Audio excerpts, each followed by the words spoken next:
I love Earthworm Jim. Okay, yes, he was created in order to cash in on the mascot fad during the mid-90s, and as such he got his own cartoon show and line of action figures, but you know what? That didn't matter because his creators actually put some effort into their hero. The cartoon is hilarious,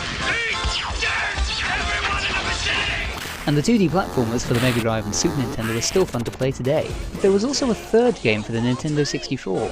You'd think that having one of my favourite game franchises on my favourite console of all time would be a winning combination, right? Well, it wasn't. Groovy! Earthworm Jim 3D is, as the name suggests, Jim's attempt to emulate Mario's success and jump into the third dimension. Like Super Mario 64, the aim of the game is to explore the levels, perform tasks, and collect shiny things. The difference is that unlike Mario's familiar momentum and the simple joy of running and jumping about, getting from point A to point B in Earthworm Jim 3D is quite a painful and often repetitive experience.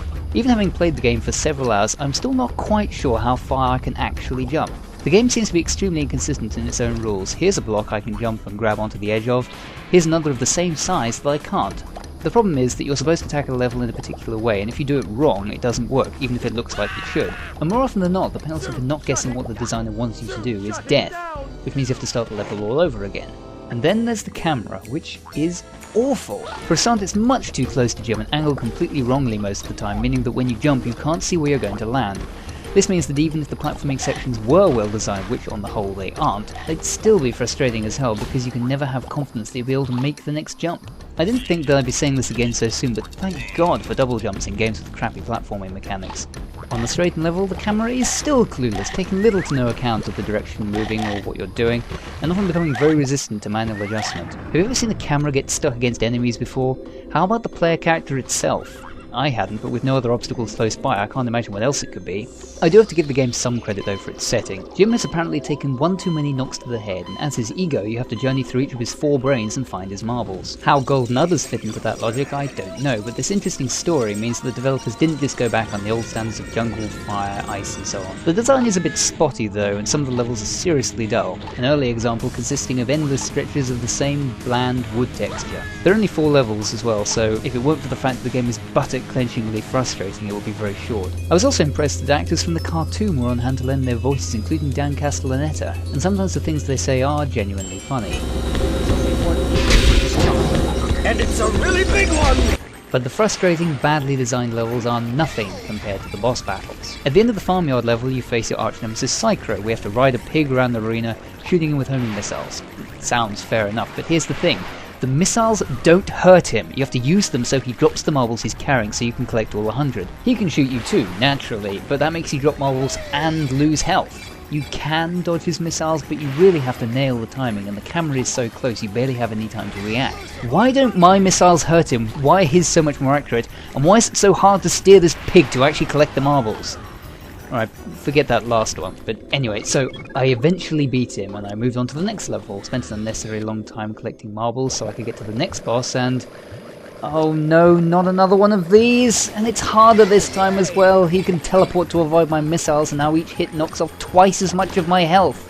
Why did they reuse this mechanic? Why am I still riding this same annoying pig when I'm not in the farmyard level anymore? Who thought this was fun? There are at least 2 more levels after this. Please don't tell me that the bosses are all fought in the same stupid way. Oh wait, yes they are. And what's more, if you have the patience to actually beat one of these things, and believe me, if I wasn't reviewing the game I would not have done this. The game spits out no less than 5 golden udders. Oh come on, that's just being lazy. You don't see Mario ever getting 5 stars at a time, do you? What it does is make these boss battles the only udders that you must collect in the game. You can skip over 1 or 2 of the others if you want to, but the portboarding, the worst part of the game, is unavoidable. Actually, you know what the worst thing is? This isn't just a generic platform with Jim's face slapped on it. That would have been bad enough. No, every now and then you'll see the game copying elements from the previous games and getting it hideously wrong. Does this remind you of anything, for example? Guiding a defenseless NPC along a path filled with hazards?